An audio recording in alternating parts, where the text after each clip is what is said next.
जल्दी मत करना। जहां भी तुम दुख पाओ समझना कि कहीं कुछ भूल हो रही, क्योंकि गहरे में तो सुख ही होगा, क्योंकि गहरे में परमात्मा है। हर घटना के पीछे छिपा है वही। तो ऊपर ऊपर से निर्णय मत ले लेना, भीतर जाना। जीवन के अतिरिक्त और कोई परमात्मा नहीं है।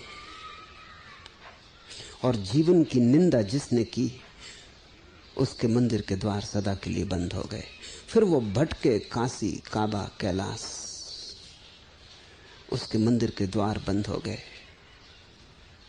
फिर वो करे सत्संग, सुने रामायण, गीता, वेद, करे पाठ, कुछ भी न होगा। जीवन पास था, वो शब्दों में खो गया। जीवन यहां था, वो वहां दूर भटकने लगा। लाओस से कहता है मेरे उपदेश समझने में आसान है। और आसान क्या हो सकती है बात? सीधे सीधे हैं और साधने में भी आसान है, क्योंकि जब बात ही सीधी सादी है, तुम्हें कोई जीवन सिखाना पड़ेगा। ये तो ऐसा ही हुआ कि मुल्ला नसरुद्दीन पकड़ लिया गया मछली मारते एक ऐसे तालाब पर जहां मछली मारना वर्जित था।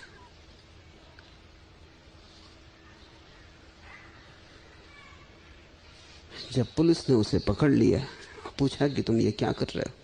तख्ती दिखाई नहीं पड़ती कि यहां मछली मारना वर्जित है। ये सम्राट का अपना तालाब है, इस पर कोई मछली नहीं मार सकता। नसरुद्दीन ने कहा मछली मार कौन रहा है? लेकिन उसकी बंसी में फंसी एक मछली तड़फ रही थी। तो उन्होंने कहा फिर ये क्या हो रहा है? उसने कहा कि मछली को तैरना सिखा रहा हूं। तुम्हें जीवन सिखाना ऐसा ही है जैसे मछली को कोई तैरना सिखाए। सिखाना क्या है? जीवन तो है ही। तुम क्या सीखने के लिए भटके फिर रहे हो? और तुम सीखने के लिए भटकते हो तो कोई ना कोई चालबाज मिल जाता है जो सिखाने लगता है। तुम मानते ही नहीं, तुम कहते हो सीखेंगे। मछली तैरने की सीखने की आकांक्षा करती, कोई ना कोई नसरुद्दीन मिल जाएगा जो तैरना सिखा दे। जीवित तुम हो, सब तुम्हारे पास है।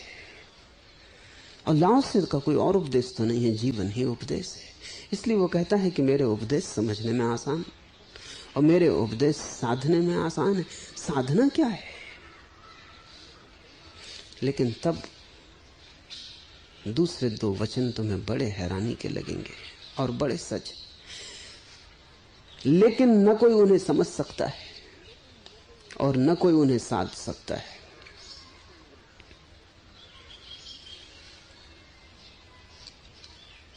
पहली बात समझ में आती कि जीवन ही अगर उपदेश है तो सरल है। न कोई योग करना है, न कोई शीर्षासन करने हैं, न कोई नौली धोती करनी है, न कोई उल्टा सीधा जीवन को करना है, न कुछ त्यागना है, न कुछ छोड़ना है। जीना है, जहां हो जैसे हो उसे ही परमात्मा का आशीर्वाद मान के चुपचाप जी लेना है। उसी आशीर्वाद के भाव से प्रार्थना का जन्म होगा। उसी आशीर्वाद के भाव में गहराई उतरेगी, अथाह का प्रारंभ होगा। लेकिन न कोई उन्हें समझ सकता है, क्योंकि तुम जिस बुद्धि से समझने की कोशिश करते हो वही तो ना समझी है। इसलिए लाओस से कहता है समझने में आसान, लेकिन कोई उन्हें समझ नहीं सकता, क्योंकि समझने की कोशिश बुद्धि की है और जीवन बुद्धि से ज्यादा गहरा है। जीवन को जी सकते हो, समझोगे कैसे? प्रेम में उतर सकते हो, प्रेम को समझोगे कैसे? सौंदर्य को पी सकते हो, समझोगे कैसे? क्या है सौंदर्य? सौंदर्य पर हजारों शास्त्र लिखे गए। अब तक कोई सौंदर्य की व्याख्या नहीं कर पाया कि क्या है सौंदर्य। जिन्होंने भी व्याख्याएं की हैं वो सब हार गए, थक गए। तो और ये भी नहीं कह सकते कि सौंदर्य नहीं है, इसलिए व्याख्या किसकी करें? सौंदर्य तो है, सब तरफ है, सौंदर्य से भरा है अस्तित्व। तो ये तो कह नहीं सकते कि सौंदर्य नहीं है। लेकिन क्या है सौंदर्य? कैसे कहो, कैसे परिभाषा बनाओ, शब्द में कैसे समझाओ? सौंदर्य का शास्त्र नहीं बन पाता। सौंदर्य है भरपूर और शास्त्र नहीं बन पाता। तो लाओस से कहता है समझने में आसान, लेकिन न कोई उन्हें समझ सकता है और न कोई उन्हें साध सकता है। समझने की बात ही नहीं है, यही तो समझना है। बात जीने की है। कबीर ने कहा है लिखा लिखी की है नहीं, देखा देखी बात। कोई लिखा लिखी की होती समझ लेते, पढ़ लेते, भाई देखा देखी बात देखने की है। सौंदर्य देख सकते हो, समझ नहीं सकते। सौंदर्य को अनुभव कर सकते हो, समझ नहीं सकते। अनुभव संपूर्ण का होता है, समझ बुद्धि की होती है।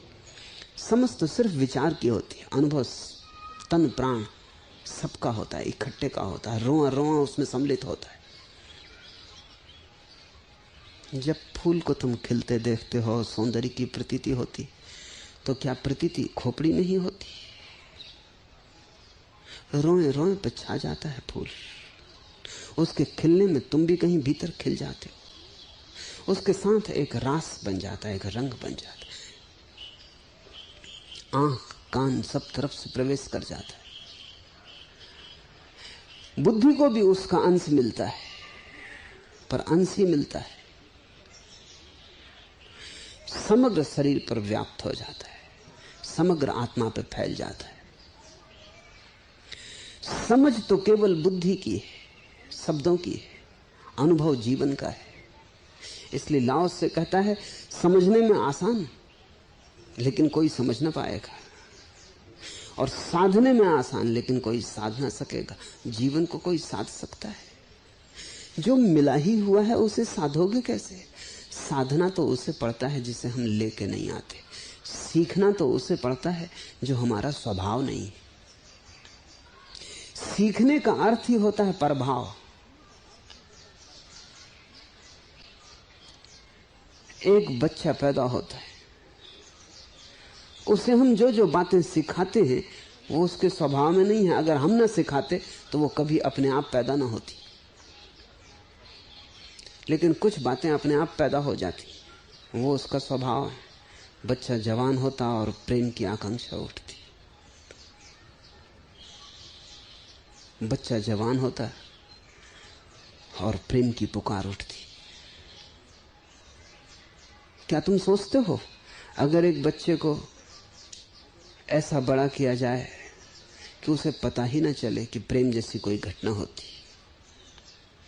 कोई प्रेम का शास्त्र उसके पास ना आने दिया जाए, वात्स्यायन की कोई खबर उसे न मिले, खजुराहो कोणार्क के मंदिर देखने को न मिले, किसी पुरुष को कभी किसी स्त्री के प्रेम में पड़े होने की खबर उसे न मिले, हम उसे ठेठ जंगल में पाल सकते हैं, छिपा के रख सकते हैं। लेकिन एक घड़ी आएगी जब उसके भीतर प्रेम का उदय होगा, तब न वात्स्यायन की जरूरत होगी, न खजुराहो की जरूरत होगी। उसने शायद अपने जीवन में कोई स्त्री ना भी देखी हो तो भी उसके सपनों में स्त्री की छाया पड़ने लगेगी। उसे रूप भी स्त्री का पता ना हो, पर रूप की प्यास उठने लगेगी। उसे कुछ भी कभी ना समझाया गया हो कि क्या है प्रेम, क्या है काम, इससे कोई फर्क नहीं पड़ता। वो स्वभाव है, वो जागेगा। पशुओं को, पक्षियों को, पौधों को कौन सिखा रहा है? कहां है विश्वविद्यालय जहां पशु पक्षियों और पौधों को प्रेम सिखाया जा रहा है? स्वभाव से उठती है बात। और जीवन तुम्हारा स्वभाव है। साधना क्या है? साधना उन चीजों को पढ़ता है जो स्वभाव नहीं। हाँ, इस बच्चे को भाषा नहीं आएगी, अगर न सिखाई गई तो ये गणित नहीं सीख लेगा, ये तर्कशास्त्र नहीं सीख पाएगा अगर न सिखाया गया। ये बच्चा सभ्य नहीं हो सकेगा अगर न सिखाया गया।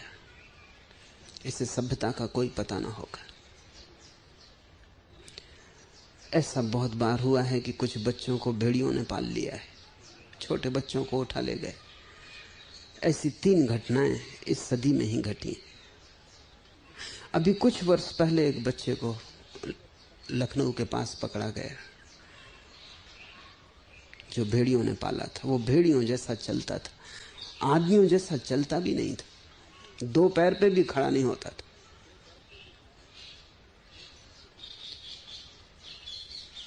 शायद वो भी हम सिखाते। बच्चा अपने आप अगर छोड़ दिया जाए तो शायद 4 हाथ पैर से चलेगा, क्योंकि वही सुगम है। 2 पैर पर खड़ा होना तो बड़ा हठयोग है बच्चे के लिए। धीरे धीरे अभ्यास होने से खड़ा हो जाता।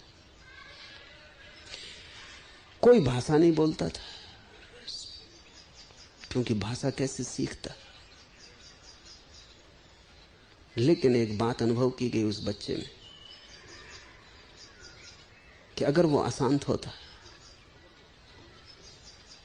और कोई प्रेमपूर्ण स्त्री उसके ऊपर हाथ फेर देती तो वो शांत हो जाता।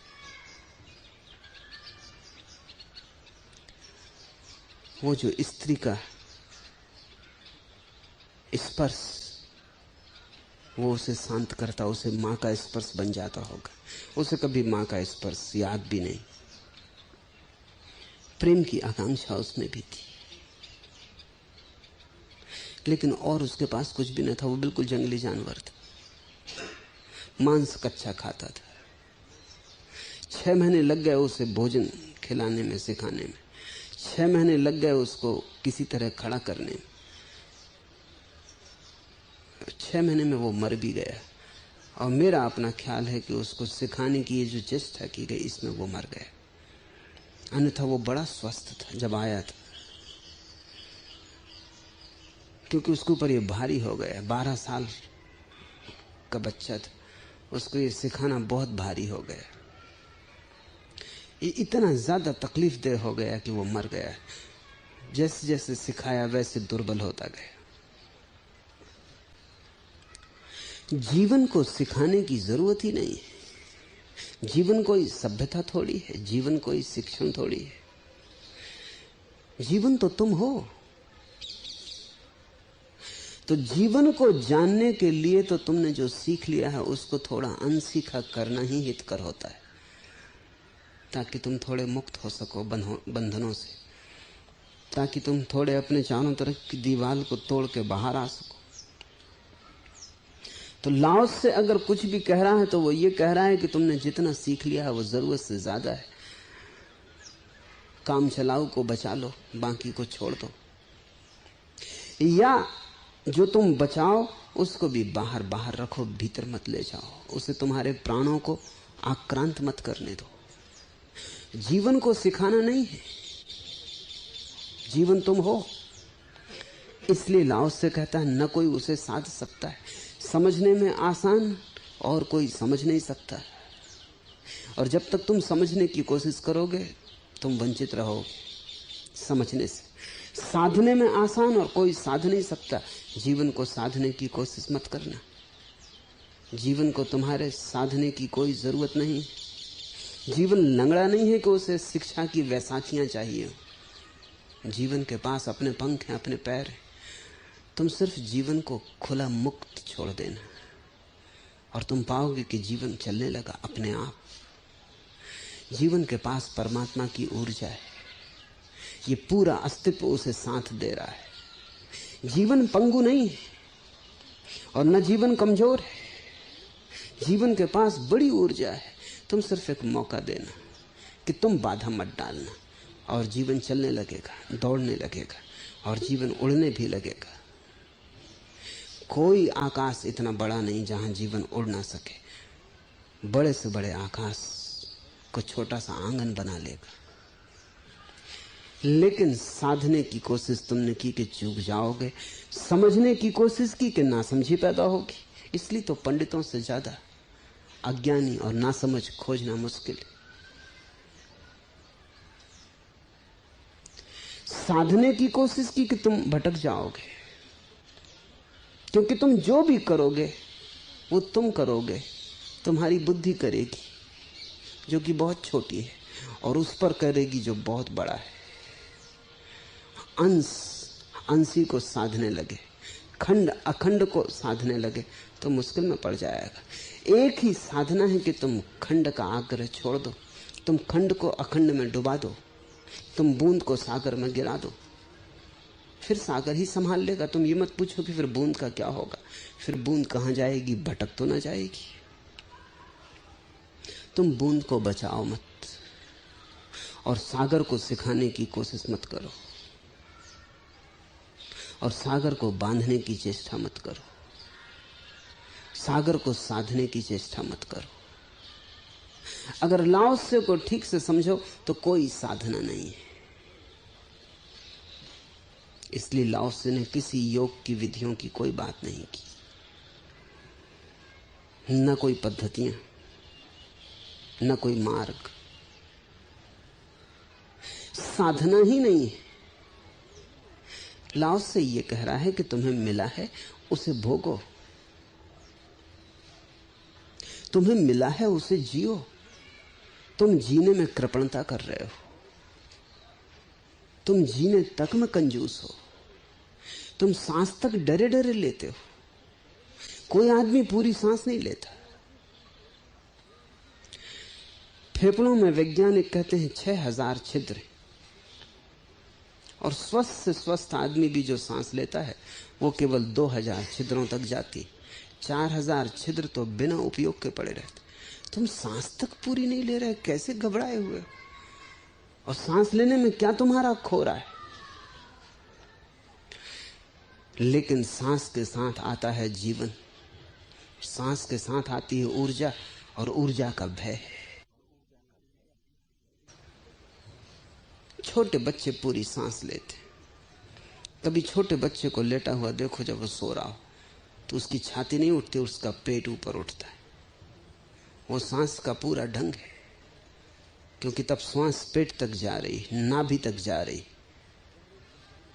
गहरे से गहरे छिद्रों तक फेफड़े में श्वास जा रही। इसलिए छोटे बच्चे के जीवन में जो तरलता होती वो तुम्हारे जीवन में खो जाती, उसके जीवन में जो कोमलता होती वो तुम्हारे जीवन में खो जाती, छोटे बच्चे में जो ताजगी होती वो तुम्हारे जीवन में खो जाती। फिर छोटा बच्चा क्यों ऐसी गहरी सांस लेना बंद कर देता है? तुम जरा बच्चों को ध्यान करो। अगर तुमने बच्चे को कभी डांटा, तत्क्षण तुम पाओगे उसकी श्वास धीमी हो जाती और गहरी नहीं जाती, वो घबरा गया। क्योंकि जब भी तुम डांटते हो तभी तुम ये कह रहे हो कि तुम गलत हो, और जीवन में जब भी कोई गलत चीज मालूम पड़ती तो जीवन सिकुड़ता है। तुमने कहा ऐसा मत करना, तो तुमने एक द्वार बंद कर दिया जीवन का। तुमने कहा बाहर मत जाना, तुमने दूसरा द्वार बंद कर दिया। तुमने कहा अंधेरे में निकलना मत, तुमने तीसरा द्वार बंद कर दिया। तुमने कहा इतना शोरगुल मत करो, तुम द्वार बंद करते जा रहे हो। बच्चा सांस कैसे ले? क्योंकि सांस तो ऊर्जा पैदा करेगा। ऊर्जा पैदा होगी तो बच्चा दौड़ेगा, अंधेरे को भी जानना चाहेगा, समुद्र में भी उतरना चाहेगा, वृक्ष पे भी चढ़ना चाहेगा। इसलिए अब एक ही उपाय है कि बच्चा ऊर्जा पैदा ना होने दे, कमजोर हो जाए, खुद ही पेड़ पे चढ़ने में डरने लगे, तो तुम्हें डराने की जरूरत ना रहे। तुम्हारे नियमों के कारण बच्चा अपने को कमजोर कर लेता है। अगर तुम्हारे नियम ना हो तो हर बच्चा वृक्षों पे चढ़ेगा, हर बच्चा नदियों में तैरेगा, हर बच्चा पहाड़ की यात्रा पर जाएगा और जीवन के सभी अभियान करेगा। अगर तुम्हारे निषेध नियम ना हो तो बच्चा वो सब जानना चाहेगा जो जीवन जानना चाहता है, जो उसका भीतर का जीवन कहेगा जानो वो जानेगा, बुरे को भी जानेगा, क्योंकि वो भी जीवन का आयाम है। भले को भी जानेगा, क्योंकि वो भी जीवन का आयाम है। क्रोध भी करेगा, करुणा भी करेगा, हंसेगा भी, रोएगा भी। वो जीवन के सब आयाम को अनुभव करेगा। और तब तुम पाओगे उसकी श्वास पूरे 6000 छिद्रों तक जाती। तब उसके पास एक जीवन होगा जो ऊपर से बह रहा है, भरा पूरा जीवन होगा। लेकिन सभ्यता ने बहुत विषाक्त कर दिया है। इधर जो लोग भी गहन ध्यान में उतरना शुरू होते हैं, और विशेषकर सक्रिय ध्यान में जिसमें श्वास का बड़ा प्रयोग है, वो मेरे पास आना शुरू हो जाते हैं। वो कहते हैं कि बड़ी अजीब अजीब बातें श्वास की चोट से उठनी शुरू हो रही, कि कभी इतना क्रोध अनुभव नहीं किया था, क्रोध अनुभव हो रहा है, और कोई कारण नहीं है। और कभी इतनी उदासी नहीं थी, उदासी अनुभव हो रही, और कोई कारण नहीं है। वो दबी हुई, जो श्वास कम लेके जिनको दबा दिया था, वो सब वृत्तियां वापस उठनी शुरू हो जाती। डायाफ्राम के पास तुम्हारे सब दबे हुए मनोवेग पड़े, उन पर जैसे ही चोट लगती है वो सब जगने शुरू हो जाते। घबराहट होती कि कहीं पागल तो ना हो जाएंगे। हद आश्चर्य है कि जीवन को सिकोड़ के तुम स्वस्थ बने हो, और जीवन को फैलाते ही पागल होने का डर पैदा होता है। तुम्हें इतना डरा दिया गया है, तुम्हें समझाया ही ये गया है कि तुम मरे मरे जीना, क्योंकि तुम अगर प्रगाढ़ता से जियोगे तो बुराई भी आएगी। और तुम्हें संस्कृत होना है, सभ्य होना है, सज्जन होना है, साधु बनना है। असाधु को काट कर तुम्हारा आधा जीवन काट दिया गया है। अगर परमात्मा भी असाधुता को काट दे संसार से, तो परमात्मा भी तुम जैसा ही रुग्ण खोजता फिरेगा किसी गुरु को कि जीवन को कैसे सीखें, जीवन को कैसे साधें। जीवन में बुराई भलाई का अनिवार्य अंग है, अंधेरा प्रकाश के साथ साथ है, मृत्यु जीवन का अंग है। लाओस से कहता है, न तो तुम साध सकोगे, न तुम समझ सकोगे। यद्यपि बात समझने में आसान है और साधने में भी, क्योंकि मेरे शब्दों में एक सिद्धांत है। वो क्या है सिद्धांत लाओस से का? उसका मूल आधार क्या है? उसका मूल आधार है, जीवन को तुम बेशर्त स्वीकार करो। बेशर्त शब्द स्मरण रखो। जीवन पर कोई शर्त मत लगाओ, क्योंकि तुम्हारी सब शर्तें जीवन को काटेंगी। जीवन को निषेध मत दो, जीवन को विधेय बनाओ। द्वार बंद मत करो, सब बंद द्वार खोल दो। जीवन अपने आप में परिपूर्ण है, तुम्हें कुछ और करने की जरूरत नहीं है। तुम उसमें सुधार करना बंद करो। सुधार करने से ही तुमने उसमें बिगाड़ कर दिया है। सुधार के ही तुमने जहर डाल दिया है। लाओसे का मूल सिद्धांत है, जीवन को बेशर्त स्वीकार करो। डरो मत, कुछ भी खोने को नहीं है। डरोगे तो भी मरोगे, तो भी सब खो जाएगा जो तुम्हारे पास है। जी लो अभय से, परिपूर्ण अभय से। लेकिन तुम्हारे भीतर जब मैं ये कह रहा हूं, तब भी मैं जानता हूं बेचैनी आ गई होगी। अभय से जी लो, फिर पाप का क्या होगा? अभय से जी लो, फिर बुराई का क्या होगा? अभय से जी लो, फिर नियम, शास्त्र, समाज, सभ्यता, संस्कृति, इसका क्या होगा?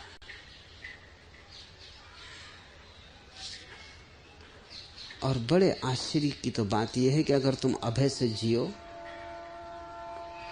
तो पाप धीरे धीरे परमात्मा में लीन हो जाता है। निषेध तुम करो ही मत, तो निषेध करने को कुछ बचता ही नहीं, सभी विधेय हो जाता है। तुम अचानक पाते हो कि जगत एक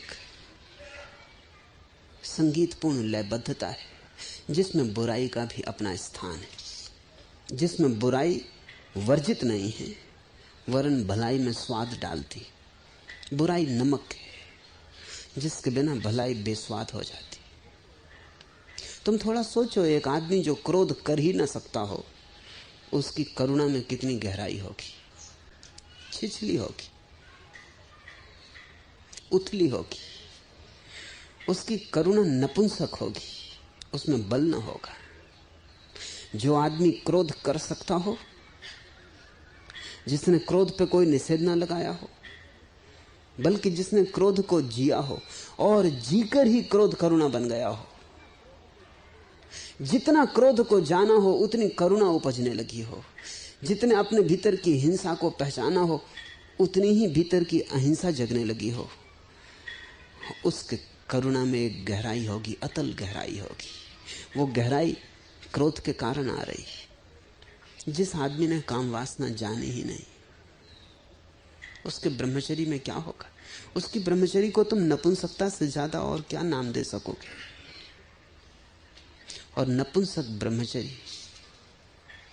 कोई ब्रह्मचर्य है, लेकिन जिसने वासना का उभार जाना, जिसने वासना का ज्वार जाना, जिसने वासना को जिया, उसके अनंत अनंत रूपों में पहचाना, उस पहचान, उस स्वाद, उस अनुभव से ब्रह्मचर्य का जन्म होगा।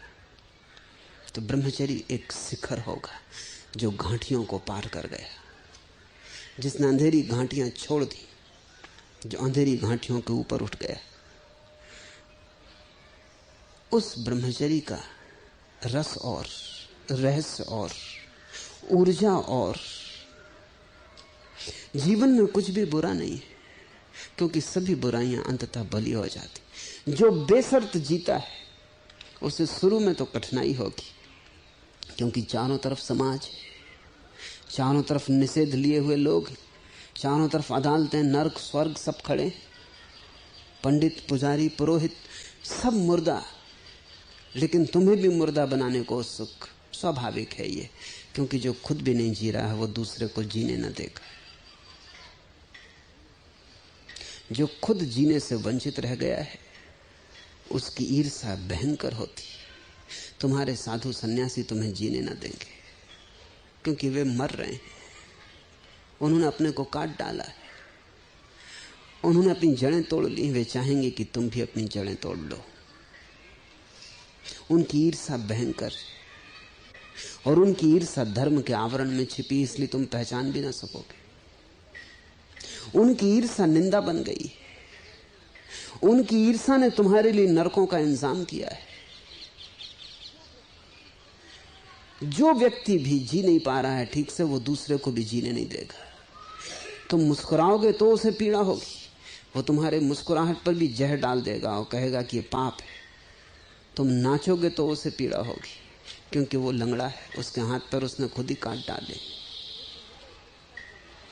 वो तुम्हारे उत्सव को मिटा डालना चाहेगा, वो सारे जगत को उदासी और मरघट से भर देना चाहेगा। लेकिन जिस व्यक्ति ने जीवन को बेशर्त जिया है वो दूसरों को भी मुक्त करेगा, और उसे ही मैं सद्गुरु कहता हूं, जिसने जीवन को जिया है और जो तुम्हारे प्रति ईर्ष्या से नहीं भरा है, क्योंकि भरने का कोई कारण ही नहीं है, जो तुम्हारे प्रति करुणा से भरा है। जिसने जीवन को जिया है वो तुम्हें भी जीवन को जीने में सहारा देगा। वो तुम्हें काटेगा नहीं, जोड़ेगा। वो तुम्हारी पंगुता को मिटाएगा, तुम्हारे पक्षाघात को पिघलाएगा। वो तुम्हें फिर से जीवन देना चाहेगा। जिसने महाजीवन को जाना है वही केवल तुम्हें जीवन देने को उत्सुक हो सकता है। लेकिन जो खुद अपने को मार रहे हैं, आत्मघाती हैं, वे तुम्हें भी मार डालना चाहेंगे। और उनका जाल बड़ा है, और उनका जाल बड़ा पुराना है, और उनके जाल के बाहर आना बड़ा ही मुश्किल। इसलिए लाओस से कहता है, उपदेश सुनने में मेरे आसान, साधने में भी, लेकिन तुम सुन ना सकोगे, समझ भी ना सकोगे, साध भी ना सकोगे, क्योंकि चारों तरफ जो जाल है वो उसके विपरीत है। जीवन के विरोध में खड़ा है सारा जाल। इसलिए तुम्हें अपने जीवन की हिम्मत खुद ही जुटानी पड़ेगी। साहस, पहले कदम पर बड़े साहस की जरूरत है कि जो होगा होगा, और जो जीवन जाना ही है वो ठीक है। निंदा होगी होगी, तुम निंदा को सह लेना, लेकिन जीवन को मत काटना। सारी दुनिया तुम्हें पापी कहे तो तुम सुन लेना, लेकिन तुम जीवन को काटने का पाप मत करना।